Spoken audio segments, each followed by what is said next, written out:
বিসমিল্লাহির রহমানির রহিম।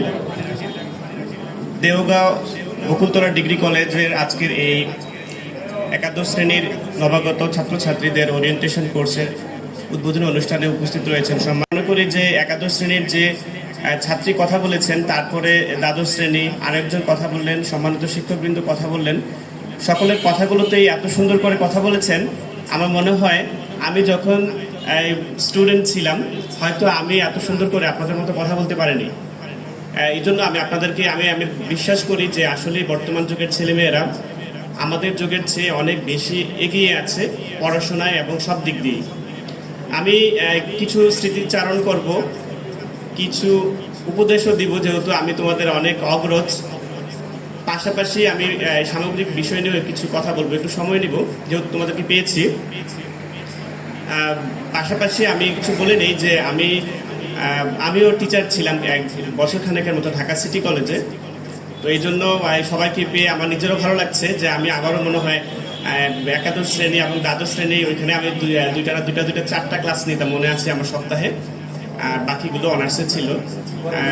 আমি ফাইন্যান্সে পড়ছি, আমি ফাইন্যান্স অ্যাকাউন্ট পড়াতাম আর কি ঢাকা বিশ্ববিদ্যালয়ে। তো আমি কিছু স্মৃতিচারণ দিয়ে শুরু করব প্রথম থেকেই, যে যেহেতু আজকের এই 2024 সালের এই প্রোগ্রাম তোমাদের জন্য, আর আমি 2007-এ আমি কুমিল্লা ভিক্টোরিয়া কলেজে আজকের মতো এই দিনে আমি বসেছিলাম আর কি 2007-এ, অর্থাৎ আমি 2008-এ এইচএসসি পরীক্ষা দিয়েছি। 7 জানুয়ারিতে আমার মনে আছে আমাদের এই প্রোগ্রামটা হয়েছিল। ওইভাবে তোমাদের মতো এত বিশাল প্রোগ্রাম আমাদের হয়নি, এই কারণে যে আমাদের কলেজে স্টুডেন্ট অনেক বেশি। প্রতি বছর অনেক পরিমাণ স্টুডেন্ট আমাদের করি। এক একটা শুধু কমার্স গ্রুপেই মনে আছে প্রায় 200-র মতো স্টুডেন্ট আমরা, তো তার মানে 600-র মতো স্টুডেন্ট আমরা প্রতি বছর কুমিল্লা ভিক্টোরিয়া কলেজে স্টার্ট করে আর কি। তো ওইভাবে আমাদের ওরিয়েন্টেশন হয়নি, কিন্তু আমার মনে আছে প্রতিটা বিষয়, প্রতিটা শিক্ষকের সাথে সম্পর্ক, সব কিছুই আমার মনে আছে। তো তোমাদের কাছে স্মৃতিচারণ করব এই কারণে যে তোমরা যারা আজকে বসছো, আমি মনে করি শিক্ষা জীবনের যতগুলো প্রতিষ্ঠানে তোমরা পড়াশোনা করবা, সবচেয়ে এই স্বল্পকালীন সময় হলো এই কলেজ লাইফটা। এই ইন্টারমিডিয়েট লাইফটা এতটাই স্বল্প বা ক্ষণিকের জন্য হবে, দেখতে দেখতে 2টি বছর শেষ হয়ে যাবে। আমার মনে আছে যখন আমরা 7-এ ভর্তি হলাম জানুয়ারিতে, এই বেশি দিনও মনে হয় হলো না, হঠাৎ করেই শুনলাম আমাদের ফার্স্ট ইয়ার শেষ, সেকেন্ড ইয়ার তো দেখতে দেখতে শেষ হয়ে যাবে। পরীক্ষা দিয়ে, কারণ আবার সেকেন্ড ইয়ারের মাঝামাঝিতে আমরা ইউনিভার্সিটি অ্যাডমিশন টেস্টের জন্য পড়াশোনা শুরু করে দিতাম। এই সব মিলে এই 2টা বছর আর 2টা বছর পাবা না তোমরা। এই জন্য তোমাদেরকে বলি যে এই 2টা বছর হলো, যদিও বললাম যে ক্ষণিক সময়, স্বল্পকালীন সময়, কিন্তু সবচেয়ে বেশি গুরুত্বপূর্ণ জীবনের জন্য। এই যে আমাদের সম্মানিত শিক্ষকবৃন্দ যে বললেন যে ভবিষ্যতে তোমরা ডাক্তার হবা, ইঞ্জিনিয়ার হবা, আমাদের মতন আমাদের চেয়ে আরো বড় কিছু হবা, সম্মানিত শিক্ষক হবা, সব কিছুই ডিপেন্ড করছে এই 2টা বছরের উপরে। অনেক গুরুত্বপূর্ণ এই সময় 2টা বছর।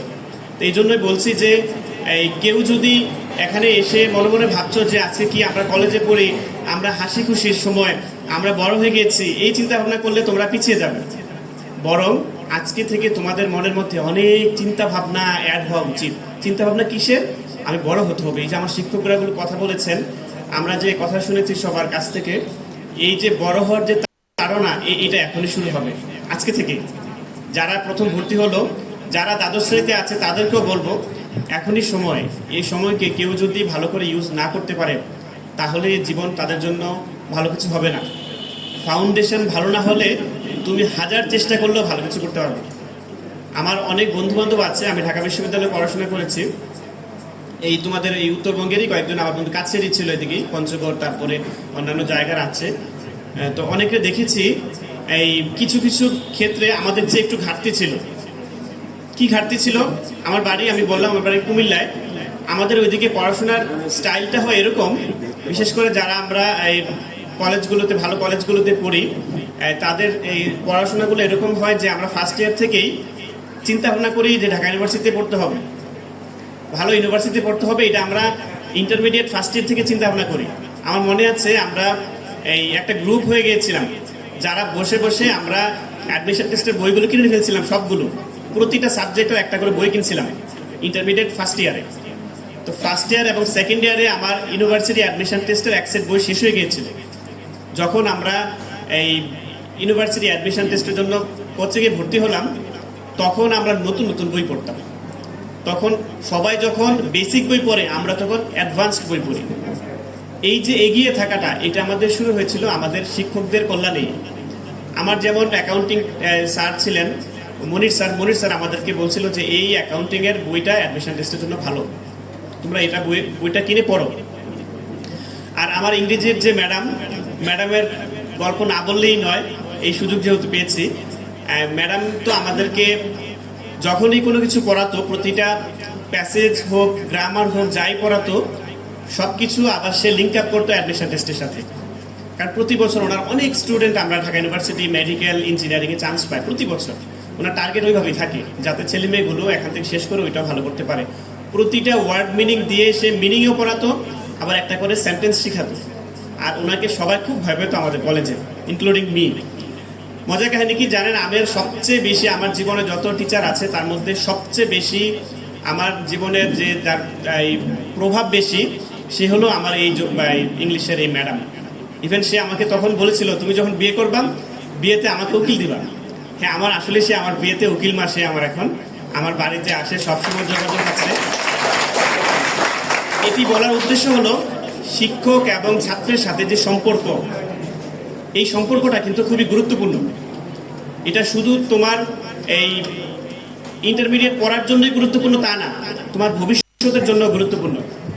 উনি আমাদেরকে যারা এই সামনে চান্স পেয়ে যেত ঢাকা ইউনিভার্সিটি বা বিভিন্ন ইউনিভার্সিটি, তাদেরকে ওনার স্টুডেন্ট তাদেরকে নিয়ে আসতো মাঝে মাঝে, এনে আমাদের সামনে কথা বলা দিত। আবার আমিও যখন চান্স পেয়েছি, আমিও গিয়ে আবার ওনাদের সাথে কথা বলেছি, যারা জুনিয়র আছে। এই যে ওনার একটা লিঙ্ক আপ করে দিত, তারপরে আমার কি বিষয়ে আমার কোথায় উইকনেস আছে এই বিষয়গুলো এই টিচাররাই বের করে দিত। তা আমি তো এটা সম্ভব তখনই যখন আমরা শিক্ষকদেরকে যথাযথ সম্মানটা এবং ওই স্পেসটা দিই। কিন্তু দুঃখের বিষয়, আমাদের বর্তমান যুগের অনেক ছেলেমেয়েরাই আমরা এই যে সম্মান দেয়াটা, বড়দেরকে সম্মান করা, শিক্ষকদেরকে যথাযথোপযুক্ত যে সম্মানটা দেওয়ার কথা, এটা দেওয়ার কথা, এদিক থেকে কেন যে আমরা পিছিয়ে যাচ্ছি। তা আমি সকলকে অনুরোধ করব, আমি জানি এই যে আমি প্রথমে এসেই বলছি যে এই যে কি সুন্দর কলেজের এনভায়রনমেন্টটা খুবই সুন্দর। আমি এই প্রিন্সিপাল মহোদয়কে বলছি, প্লাস আমাদের ম্যাডামদের সাথে কথা বলতেছিলাম যে পরিবেশটা অনেক সুন্দর। তো এই যে সুন্দর একটি পরিবেশ, এই পরিবেশে আমরা চাই আমাদের ছেলেমেয়েগুলো যাতে ভালো হয়। এই যে ছাত্রছাত্রী তারা যদি ভালো হয় মানসিকভাবে, শুধু এখানে পুঁথিগত, যে আমাদের এক স্যার বলছিলেন যে পুঁথিগত বিদ্যা দিয়ে কিন্তু হবে না। এখানে জীবনটা এখন অনেক কমপ্লেক্স। এখন আজকের জীবন 20 বছর জীবনের মতো না। আজকের ছেলে মেয়েদের ক্যালিবার 20 বছর আগের ছেলে মেয়েদের ক্যালিবারের মতো না, সম্পূর্ণই ডিফারেন্ট।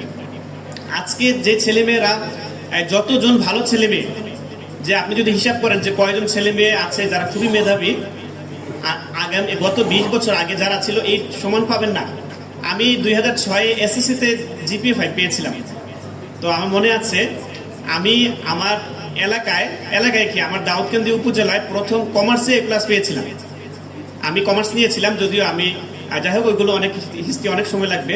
তো কমার্সে পড়েছি, এই জন্য মাঝে মাঝে মন খারাপ থাকতো যে আমি কমার্সে পড়লাম, এটা আমার বন্ধু বান্ধব সায়েন্সে পড়তেছে, যে কোনো কারণে আমি সায়েন্সে পড়িনি। তো কমার্সে আমি প্রথমে A+ পেয়েছিলাম এই 2006। আমার মনে আছে আমাকে নিয়ে এই গরিপুর বাজারে, আমাদের গরিপুর বাজারটা এই উপজেলা কি বলে উত্তরবঙ্গে অনেক জেলার চেয়ে অনেক বড় একটা আর কি, খুবই উন্নত একটা বাজার। গরিপুর বাজারে আমাকে গলায় মালা পরায় হাঁটাইছিল, মনে আছে। কিন্তু এখন কিন্তু এই একজন না, এখন অনেক পরিমাণ ছেলে মেয়ে জিপিএ 5 পায়। তুলনা করছি এই কারণে যে গত 20 বছর আগের যে মেধাবীর সংখ্যা ছিল তার চেয়ে এখন অনেক বেশি হয়ে গিয়েছে। কিন্তু ওই যে ইউনিভার্সিটির সিট, মেডিকেলের সিট, ইঞ্জিনিয়ারিংয়ের সিট কিন্তু লিমিটেড হয়ে গেছে এখন। অর্থাৎ আমি যদি আগে 17-18 বছর আগে 100 জনের সাথে তুলনা করতে হতো, কম্পিট করতে হতো, এখন সেটা 500-এর উপর হয়ে গেছে।